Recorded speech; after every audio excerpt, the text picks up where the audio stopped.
Hi friends, bounce back ఛానల్కి స్వాగతం. ఈరోజు మనం ఈ వీడియో ద్వారా గ్రూప్ 1 ఎగ్జామ్కి సంబంధించి, అందులో కూడా ముఖ్యంగా ప్రిలిమినరీ ఎగ్జామినేషన్కి సంబంధించి కొన్ని ముఖ్యమైన విషయాలు తెలుసుకుంటాం. ఓకే, ఒక అనాలిసిస్ ద్వారా ఇప్పుడు జరగబోతున్నటువంటి ఈ గ్రూప్ 1 ప్రిలిమినరీ ఎగ్జామినేషన్ ఎలా ఉండబోతుంది అని చెప్పేసి ఒక అవగాహన తెచ్చుకుందాం. దానితో పాటు కొంత గ్రూప్ 4కి సంబంధించి కూడా ఇదే వీడియోలో కాస్త కంపారిజన్ చేసే అవకాశం ఉంటుంది. ఓకే, అయితే ఫ్రెండ్స్, ఈ వీడియో ద్వారా ప్రధానంగా 4 విషయాలు, ఓకే 4 ఐటమ్స్ నేను మీతో చర్చించబోతున్నాను. అందులో మొదటిది వచ్చేసి ఈ గ్రూప్ 1 ప్రిలిమినరీ ఎగ్జామినేషన్ ఉంది కదా, అందులో ఉన్న టాపిక్స్ ఏంటి, ప్రిలిమ్స్ వరకు ఏ టాపిక్స్ ఉన్నాయి, ఏ సబ్జెక్ట్స్ ఉన్నాయి, ఏ సబ్జెక్ట్స్ లేవు, వేటిని చదవాలి, వేటిని వదిలేయాలి అని చెప్పేసి ఒకటి ఉంటుంది. సెకండ్ పాయింట్ వచ్చేసి గ్రూప్ 4 ఎగ్జామినేషన్, దానికి సంబంధించి మనకి ఇటీవలనే ఒక అనౌన్స్మెంట్ అంటే వార్తాపత్రికలలో వచ్చింది. ఈ నెల ఆఖరిలో కానీ లేదంటే జూన్ స్టార్టింగ్ ఫస్ట్ వీక్లో కానీ గ్రూప్ 4 నోటిఫికేషన్ వచ్చే అవకాశం ఉంది. సో ఫ్రెండ్స్, ఇక్కడ గ్రూప్ 4 ఎగ్జామినేషన్ ఈ మంత్లో ఎండింగ్లో కనుక వస్తే మనకు గ్రూప్ 1 ప్రిలిమ్స్ అయిన తర్వాత 1 మంత్ లేదా 45 డేస్కి అది కూడా జరిగే అవకాశం ఉంటుంది. కాబట్టి ఆ 2 పరీక్షలకు సంబంధించి సిలబస్ ఏముంది, వాటిలో సేమ్ సిలబస్ ఎంత ఉంది, రెండింటిని కలిపి చదవచ్చా అనే దానిపైన ఒక అనాలిసిస్ ఉంటుంది. నెక్స్ట్ మూడవది వచ్చేసి మనకు ఈ గ్రూప్ 1 ప్రిలిమినరీ ఎగ్జామినేషన్ ఉంది కదా, అందులో వెయిటేజ్ ఎంత, ఓకే సబ్జెక్ట్ వైజ్గా వెయిటేజ్ మార్క్స్ ఎంత, ఒక్కొక్క సబ్జెక్ట్కి ఎన్ని మార్క్స్ ఉండబోతున్నాయి అని చెప్పేసి ఒక అనాలిసిస్ చేద్దాం. వాటికి మనం గతంలో జరిగిన పరీక్షలు కొన్ని ఎగ్జాంపుల్స్ తీసుకొని డిస్కస్ చేస్తాం.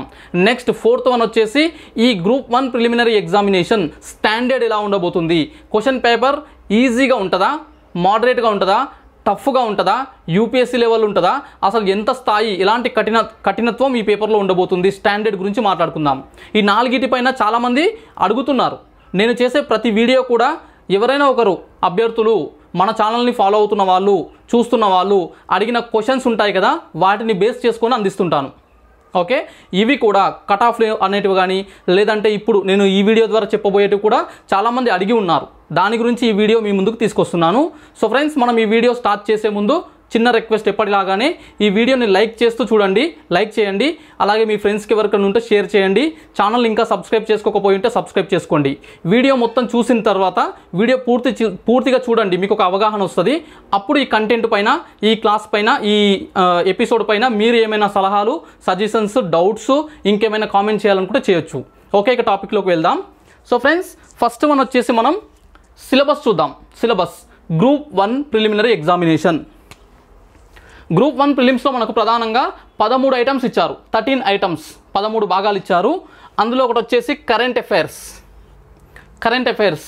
ఓకే, జాతీయ, అంతర్జాతీయ, అలాగే రీజనల్ అంటే తెలంగాణ రాష్ట్రానికి సంబంధించి అన్నీ కూడా ఉంటాయి. అన్నిటిపైన క్వశ్చన్స్ అడుగుతారు. నెక్స్ట్ అంతర్జాతీయ సంబంధాలు, సంఘటనలు, ఓకే ఇంటర్నేషనల్ రిలేషన్షిప్స్, ఇవి కూడా కాస్త కరెంట్ అఫైర్స్ లాగానే ఉంటాయి. ఇవేంటంటే మన విదేశాలతో, ఇతర దేశాలతో మన భారతదేశానికి ఉన్న సంబంధాలు ఏంటి, వాటికి సంబంధించిన ప్రధానమైన అంశాలు ఉంటాయి ఇందులో. Next general science and technology, science and technology, okay వాటికి సంబంధించి కూడా క్వశ్చన్స్ ఉండబోతున్నాయి. నెక్స్ట్ పర్యావరణ సమస్యలు, విపత్తు నిర్వహణ, environment issues and disaster management అని చెప్పేసి అంటాం.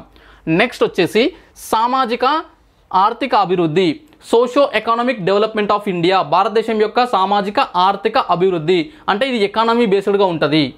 నెక్స్ట్ భూగోళ శాస్త్రం, Geography of the world, Geography of the India and Telangana Geography, ప్రపంచ, భారతదేశ అలాగే తెలంగాణ భూగోళ శాస్త్రం, భౌగోళిక అంశాలు. నెక్స్ట్ భారతదేశ చరిత్ర, ఓకే ఇండియన్ హిస్టరీ కూడా ఒక అంశంగా ఉంది.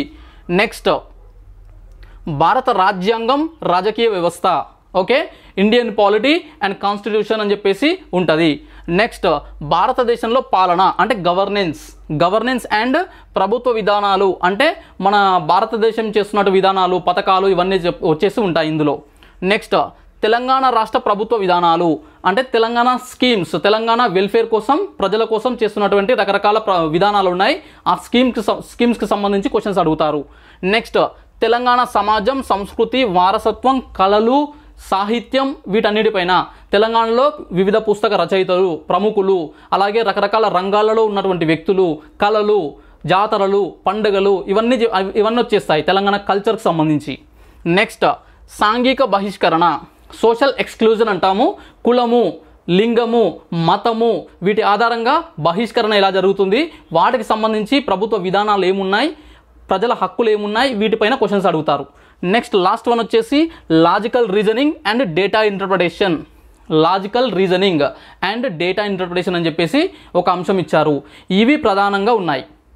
మరి లేనటువంటి ఏంటివి అంటే ఇవి చదువుతాం కదా, ఇవి కాకుండా ప్రస్తుతానికి ప్రిలిమ్స్ వరకు మాత్రమే పరిగణలోకి తీసుకుంటే, ఇక్కడ నేను ప్రిలిమ్స్తో పాటు మెయిన్స్ కూడా చదువుతాను, రెండు కలిపి చదువుతున్నామంటే మొత్తం చదవాల్సి ఉంటుంది. మెయిన్స్ ఓరియంటెడ్లోనే మెయిన్స్లో ఉన్న సిలబస్ మొత్తం చదవాల్సి ఉంటుంది. కానీ కేవలం ప్రిలిమ్స్ అయితే నేను ముందు చదువుతాను అని అనుకుంటే ఇక్కడ మనకు తెలంగాణ హిస్టరీ లేదు, భారతదేశ చరిత్ర మెన్షన్ చేశారు కానీ తెలంగాణ చరిత్ర లేదు, తెలంగాణ ఎకానమీ లేదు, తెలంగాణ జాగ్రఫీ ఉంది, అలాగే తెలంగాణ మూమెంట్ లేదు, తెలంగాణ ఉద్యమము, Telangana economy and Telangana history అనేటివి మనకు మెన్షన్ చేయలేదు.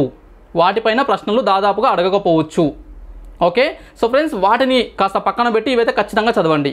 కానీ మెయిన్స్లో మాత్రం ఉంటాయి, ఈ విషయం గుర్తుపెట్టుకోవాలి. ఓకే, నెక్స్ట్ ఇది మనకు సిలబస్కి సంబంధించి, ఈ మన ప్రిలిమ్స్కి సంబంధించి. నెక్స్ట్ గ్రూప్ 4 ఎగ్జామ్ జరగబోతుంది కదా, దానికి నోటిఫికేషన్ రాబోతుంది కదా, దానికి సంబంధించి గ్రూప్ 1కి సంబంధించి గ్రూప్ 1లో ప్రిలిమ్స్, గ్రూప్ 4లో మొత్తం ఒకటే సింగిల్ ఎగ్జామ్ 2 పేపర్లు. వాటికి చాలా వరకు ఒకటే రకమైన సిలబస్ ఉంది.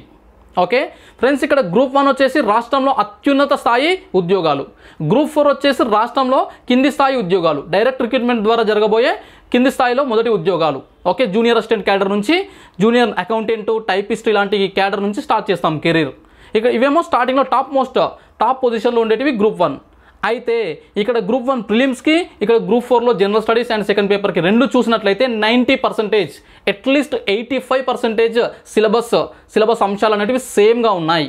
కాబట్టి ఒక నెల లేదా 45 రోజుల గ్యాప్తో ఈ ప్రిలిమ్స్, అక్కడ గ్రూప్ 4 ఎగ్జామ్స్ జరిగే అవకాశం ఉంది. కాబట్టి రెండింటికి కలిపి ప్రిపేర్ అవ్వాలి. అంటే ఇక్కడ కొంతమంది గ్రూప్ 1కి మాత్రమే ప్రిపేర్ అవుతున్నారు, ఆల్రెడీ వేరే ఉద్యోగాల్లో ఉన్నవాళ్ళు, సివిల్స్ ప్రిపేర్ అవుతూ ఉన్నవాళ్ళు, సివిల్స్ ప్రిపేర్ అయ్యి ఏజ్ అయిపోయి ఇప్పుడు గ్రూప్ 1కి ప్రిపేర్ అవుతున్న వాళ్ళు, టీచర్లు, ఇలా రకరకాల ఉద్యోగులు, వీళ్ళందరూ వచ్చేసి గ్రూప్ 4 రాయరు దాదాపుగా, ఎందుకంటే ఆల్రెడీ ఉద్యోగమో లేదంటే ఉన్నత లక్ష్యమో ఉంది. కాబట్టి కొత్తగా వస్తున్నటువంటి అభ్యర్థులు, ఏదైనా ఒక ప్రభుత్వ ఉద్యోగం, కనీసం ఒక కింది స్థాయి ఉద్యోగమైనా కావాలనుకున్న వాళ్ళు, ఓకే, ఇలాంటి అభ్యర్థులు, ఇలాంటి ఉద్యోగం లేని వాళ్ళు, వీళ్ళు మొదటగా టార్గెట్ చేసేది గ్రూప్ 4 ఉద్యోగాలు. ఓకే, సో ఫ్రెండ్స్ ఈ గ్రూప్ 4 రాస్తూ వాటితో పాటు నోటిఫికేషన్ ఎలాగో ఉంది కాబట్టి గ్రూప్ 1 కూడా రాసే అవకాశం ఉంటుంది. కాబట్టి రెండు ప్రిపేర్ అయ్యే వాళ్ళు ఎవరైతే ఉంటారో వాళ్ళు ఒకటే ప్రిపరేషన్తోనే రెండు అటెంప్ట్ చేయండి. ఇక్కడ గ్రూప్ 1 ప్రిలిమ్స్ అటెంప్ట్ చేయండి, అక్కడ గ్రూప్ 4 చేయండి. ఎందుకో చూద్దాం ఫ్రెండ్స్. ఇక్కడ చూడండి, కరెంట్ అఫైర్స్ ఉంది కదా, సేమ్ కరెంట్ అఫైర్స్ గ్రూప్ 4లో కూడా మెన్షన్ చేశారు. సేమ్ అంతర్జాతీయ సంబంధాలు ఇక్కడ కూడా ఉన్నాయి. జనరల్ సైన్స్ అండ్ టెక్నాలజీ కూడా సేమ్ ఉంది. పర్యావరణ అంశాలు, విపత్తు నిర్వహణ కూడా ఉంది ఇక్కడ కూడా. నెక్స్ట్ తెలంగాణ చరిత్ర ఉద్యమం అని చెప్పేసి గ్రూప్ 4లో మెన్షన్ చేశారు. గ్రూప్ 1లోనేమో మెయిన్స్లో ఉంది, ప్రిలిమ్స్లో లేదు. కానీ ఇక్కడ గ్రూప్ 4లో తెలంగాణ చరిత్ర ఉద్యమం కూడా ఉంది. నెక్స్ట్ ఇండియా తెలంగాణ జాగ్రఫీ ఆర్థిక వ్యవస్థ, భారత ఆర్థిక వ్యవస్థ, తెలంగాణ ఆర్థిక వ్యవస్థ, భారత భూగోళ శాస్త్రం, తెలంగాణ భూగోళ శాస్త్రం ఉన్నాయి. నెక్స్ట్ ఆధునిక భారతదేశ చరిత్ర, ఇక్కడ ఇండియన్ హిస్టరీ మొత్తం అన్నారు group 1లో.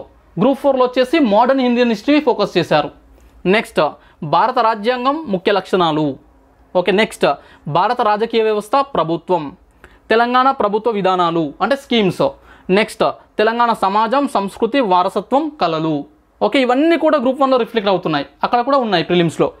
Next arithmetic ability, comprehension, okay, ఇంగ్లీష్కి సంబంధించి. నెక్స్ట్ స్టేట్మెంట్స్ ఇస్తారు, వాటిని రీఅరేంజ్మెంట్ చేయాలి, అంటే సరైన క్రమంలో అమర్చాలన్నమాట. జంబ్లింగ్ ఇస్తారు, వాటిని సరైన క్రమంలో అమర్చే ఒక టాపిక్. నెక్స్ట్ ఇది మనకు గ్రూప్ 4లో ఉంది, గ్రూప్ 1లో లేదు. Next logical reasoning, mental ability, అక్కడ గ్రూప్ 1లో ఉంది, ఇక్కడ గ్రూప్ 4లో ఉంది. సో ఫ్రెండ్స్ ఈ రెండు, తెలంగాణ ఉద్యమం చరిత్ర, అలాగే ఇక్కడ అర్థమెటిక్, ఇంగ్లీష్, ఈ రెండు మినహాయిస్తే మిగతావన్నీ కూడా గ్రూప్ 1 ప్రిలిమ్స్లో ఉన్నాయి. కాబట్టి ఇక్కడ గ్రూప్ 1 ప్రిలిమ్స్ చదివారనుకోండి, గ్రూప్ 4కి ఆల్మోస్ట్ 80-85% మీరు ప్రిపేర్ అయినట్లే. గ్రూప్ 4కి ప్రిపేర్ అయ్యారనుకోండి, మీరు గ్రూప్ 1 ప్రిలిమ్స్కి కూడా మొత్తం ప్రిపేర్ అయినట్లే. ఈ విధంగా రెండు కూడా దాదాపుగా ఒకే రకంగా ఉన్నాయి. కాబట్టి రెండు రాసే అవకాశం ఉన్న వాళ్ళు ఒకటే ప్రిపరేషన్తో రాయండి. లేదు ఓన్లీ గ్రూప్ 1 టార్గెట్ చేస్తానంటే ఎలాగో ఇది చదవాల్సిందే. గ్రూప్ 4 మాత్రమే రాస్తాను, గ్రూప్ 1 నాకు అవసరం లేదు, నేను అంత స్థాయికి నేను ఇప్పుడు ప్రిపేర్ అవ్వలేను అని అనుకుంటే ఓన్లీ గ్రూప్ 4 ప్రిపేర్ అయినా కూడా ఈ సిలబస్ అంతా చదవాల్సిందే. ఓకే, ఇది ఆ రెండింటి మధ్యలో కంపారిజన్. ఆల్మోస్ట్ ఒకటే ప్రిపరేషన్తో 2 ఎగ్జామ్స్ కూడా రెడీ అయిపోవచ్చు. నెక్స్ట్ మూడో అంశం వచ్చేసి మనకు వెయిటేజ్. ఓకే, సబ్జెక్ట్ వారిగా వెయిటేజ్ ఎంత ఉంటుంది. అయితే మనకు గ్రూప్ 4 ఎగ్జామ్ అనేది 2018లో జరిగింది, గ్రూప్ 1 ఇప్పటివరకు జరగలేదు. అందుకే సిలబస్ సేమ్ ఉంది ఆల్మోస్ట్. కాబట్టి మనం గ్రూప్ 4లో ఎలా వచ్చింది క్వశ్చన్ పేపర్, దాని ఆధారంగా వెయిటేజ్ ఎలా ఉండొచ్చు అని చెప్పేసి కాస్త డిస్కస్ చేద్దాం. కరెంట్ అఫైర్స్ వచ్చేసి మన గ్రూప్ 4లో 15 క్వశ్చన్స్ వచ్చినాయి, 15 క్వశ్చన్స్. నెక్స్ట్ అంతర్జాతీయ సంబంధాలు వచ్చేసి 10 క్వశ్చన్స్ వచ్చినాయి. అంటే అంతర్జాతీయ సంబంధాలు కరెంట్ అఫైర్స్ రెండు కలిపి 25 క్వశ్చన్స్ వచ్చినాయి out of 150. Next general science and technology, general science, science and technology కలిపి 18 క్వశ్చన్స్ వచ్చినాయి ఆల్మోస్ట్. నెక్స్ట్ విపత్తు నిర్వహణ, డిజాస్టర్ మేనేజ్మెంట్ నుంచి 7 క్వశ్చన్స్ వచ్చాయి. ఓకే, నెక్స్ట్ తెలంగాణ చరిత్ర ఉద్యమం నుంచి 15 క్వశ్చన్లు, 15 క్వశ్చన్స్ కనిపిస్తున్నాయి. Next Indian geography, Telangana geography, ఆర్థిక వ్యవస్థ, దాని నుంచి 20 క్వశ్చన్స్, 20 క్వశ్చన్స్ వచ్చాయి మనకు గ్రూప్ 4 ఎగ్జామ్లో.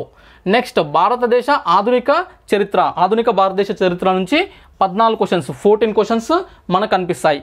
నెక్స్ట్ వెరీ వెరీ ఇంపార్టెంట్, భారత రాజ్యాంగం, ముఖ్య లక్షణాలు, రాజకీయ వ్యవస్థ, ప్రభుత్వం, ఇదంతా కూడా పాలిటీ గవర్నెన్స్కి సంబంధించి దాని నుంచి 35 క్వశ్చన్స్ ఇచ్చారు మనకు. గ్రూప్ 4 ఎగ్జామ్లో 35 క్వశ్చన్స్ వచ్చాయి. నెక్స్ట్ తెలంగాణ ప్రభుత్వ విధానాలు, స్కీమ్స్ వచ్చేసి 10 క్వశ్చన్స్ వచ్చాయి. నెక్స్ట్ తెలంగాణ చరిత్ర, సమాజం, సంస్కృతి, వారసత్వం, కళలు, ఇవన్నీ వచ్చేసి మనకు 6 క్వశ్చన్స్ కనిపిస్తున్నాయి. నెక్స్ట్ అర్థమెటిక్, ఇవన్నీ వచ్చేసి మనకు సెకండ్ పేపర్లో ఉంటాయి. ఈ రీజనింగ్ కూడా సెకండ్ పేపర్లో ఉంటుంది. ఓకే, ఇది మనకు ప్రధానంగా మన గ్రూప్ 4 ఎగ్జామ్లో వచ్చినటువంటి వెయిటేజ్ ఇదంతా కూడా. ఓకే, సో ఫ్రెండ్స్ ఇక్కడ అయితే ఇక్కడ కొన్ని క్వశ్చన్స్ ఇవి ఉన్నాయి కదా, కొన్ని మనకు మీరు ఒకవేళ మళ్ళీ గ్రూప్ 4 పేపర్ తీసుకొని కౌంట్ చేసినట్లయితే ఎగ్జాక్ట్గా ఇదే count కనిపించకపోవచ్చు. 1 minute.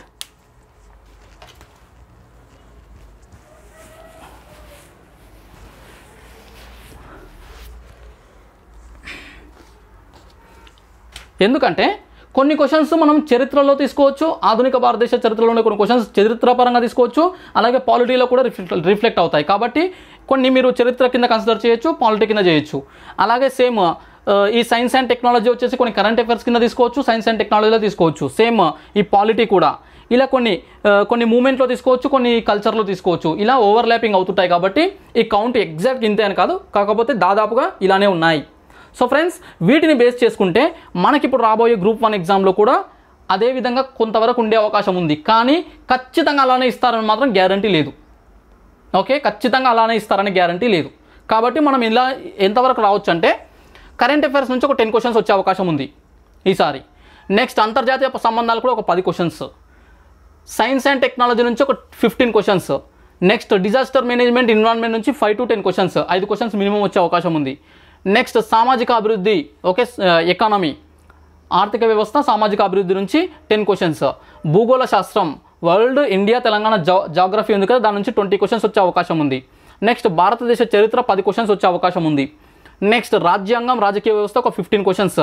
Next governance and public policy వచ్చేసి ఈ 10 క్వశ్చన్స్ వచ్చే అవకాశం ఉంది.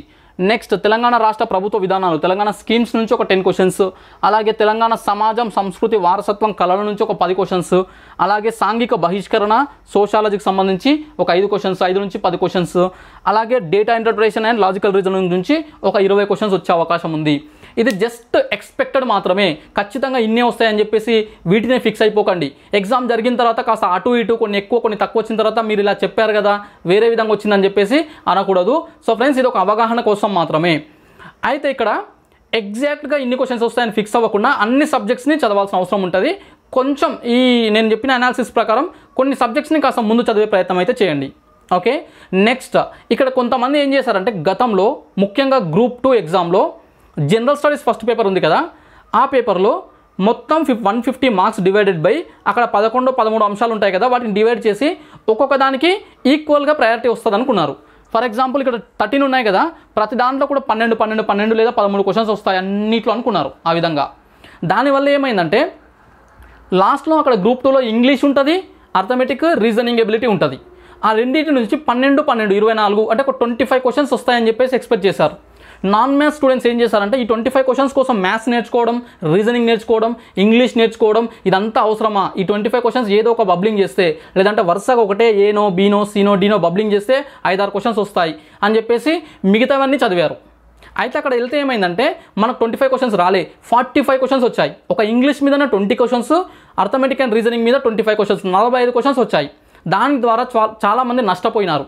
కాబట్టి ఎగ్జాక్ట్గా వాటిని డివైడ్ చేసుకొని ఇన్ని క్వశ్చన్స్ వస్తాయని మాత్రం ఫిక్స్ అవ్వకండి. కాస్త అవగాహన కోసం మాత్రమే తెలుసుకోండి. నెక్స్ట్, అన్ని సబ్జెక్ట్స్ చదవాల్సిందే. ఇది స్కిప్ చేస్తాను, నాకు కరెంట్ అఫైర్స్ నచ్చదు, రాదు, లేదంటే ఇంగ్లీష్ రాదు. ఇక్కడ ఇంగ్లీష్ లేదు గ్రూప్ 1 ప్రిలిమ్స్లో. అయితే ఈ arithmetic, reasoning ability, data interpretation రాదు అని చెప్పేసి వదిలేయకండి, నేర్చుకునే ప్రయత్నం చేయండి. ఈ విధంగా మనకు వెయిటేజ్ ఉండే అవకాశం ఉంటుంది. ఓకే, నెక్స్ట్ లాస్ట్ మనం ఇంకోటి ఏదనుకున్నాం, standard question paper. Standard friends, ఎక్కడైనా ఏ పరీక్ష అయినా క్వశ్చన్ పేపర్ అనేది అన్ని రకాల ప్రశ్నలు కలిపి ఉంటుంది. అంటే ఈజీ క్వశ్చన్స్ ఉంటాయి, మోడరేట్ క్వశ్చన్స్ ఉంటాయి, డిఫికల్ట్ క్వశ్చన్స్ కూడా ఉంటాయి, ఎలాంటి పేపర్ అయినా. అయితే ఇక్కడ ఈజీ పేపర్ని మొత్తం ఓవరాల్ పేపర్ని సులభమైన పేపర్ అని ఎట్లా డిసైడ్ చేస్తారు, యావరేజ్ పేపర్ అని ఎట్లా డిసైడ్ చేస్తారు, డిఫికల్ట్ క్వశ్చన్ పేపర్ అని ఎట్లా డిసైడ్ చేస్తారంటే అందులో వేటి స్థాయి ఎలా ఉంది, ఏ క్వశ్చన్స్ ఎన్ని ఎక్కువ వచ్చినాయి, డిఫికల్ట్ ఎక్కువ వచ్చినాయా, హార్డ్ అంటే ఈజీ క్వశ్చన్స్ ఎక్కువ వచ్చినాయా, దాన్ని బేస్ చేసుకొని కాస్త మనం డిక్లేర్ చేస్తుంటాం. జనరల్గా ఏ పరీక్ష అయినా 100 క్వశ్చన్స్ ఉంటే, ఎగ్జాంపుల్గా 100% తీసుకుంటాం కదా, 100 క్వశ్చన్లో 50 క్వశ్చన్లు 50% క్వశ్చన్స్ వచ్చేసి ఈజీగానే ఉండే అవకాశం ఉంటుంది ఏ క్వశ్చన్ పేపర్ అయినా. నెక్స్ట్ రిమైనింగ్ 50 ఉంటాయి కదా, అందులో 30 క్వశ్చన్లు మోడరేట్ లెవెల్ వచ్చే అవకాశం ఉంటుంది. ఒక 20 క్వశ్చన్లు మాత్రమే, 20 నుంచి 25 క్వశ్చన్లు మాత్రమే డిఫికల్ట్ ఎక్కువగా ఉండేటివి వస్తుంటాయి. ఇది సాధారణంగా ఉండే పేపర్. ఓకే, లేదు ఈజీగా ఉంది పేపర్ అని అనుకుంటే కొంచెం ఈ 50 నుంచి 60% ఈజీ క్వశ్చన్స్ వస్తాయి, ఒక 20% వరకు మోడరేట్ వచ్చేసి 10 నుంచి 15% మాత్రమే డిఫికల్ట్ క్వశ్చన్స్ వస్తాయి. అట్లా వస్తే మనం ఈజీ పేపర్గా తీసుకుంటాం. ఇక కఠినమైన పేపర్ ఎప్పుడు అంటుంటామంటే ఒక 30 నుంచి 40% మాత్రమే ఈజీ క్వశ్చన్స్ ఉండి, ఒక 20 నుంచి 30% వరకు మోడరేట్ ఉండి, డిఫికల్ట్ ఉండే క్వశ్చన్స్ ఒక 40% 100లో ఒక 40 క్వశ్చన్స్ అట్లా డిఫికల్ట్ అనిపిస్తే దాన్ని ఓవరాల్ పేపర్ని కూడా కాస్త డిఫికల్ట్ అని చెప్పేసి అంటుంటాం. కానీ అన్నీ మిక్స్ ఉంటాయి. టోటల్ 100కు 100 డిఫికల్ట్గా, 100కు 100 ఈజీగా ఇవ్వరు. ఓకే, సో మనకు నెక్స్ట్ జరగబోయే గ్రూప్ 1 ఎగ్జామ్లో కూడా అన్ని కలిపే ఉంటుంది. ఒక మధ్యస్థ స్థాయిగానే ఉండే అవకాశం ఉంది, కాస్త డిఫికల్ట్ ఇచ్చినా కూడా ఇవ్వచ్చు. ఓకే, అయితే ఇక్కడ ఒక చిన్న ఇన్సిడెంట్ నేను మీకు గుర్తు చేస్తాను. మనకు గతంలో 2016లో మొదటిసారి గ్రూప్ 1 ఎగ్జామ్ జరిగినప్పుడు 2015లో నోటిఫికేషన్ వచ్చి 16లో జరిగింది కదా, అప్పుడున్నటువంటి Telangana public service commission chairman గారు గంటా చక్రపాణి గారు ఒక వ్యాఖ్యలు చేశారు ఒక సందర్భంలో.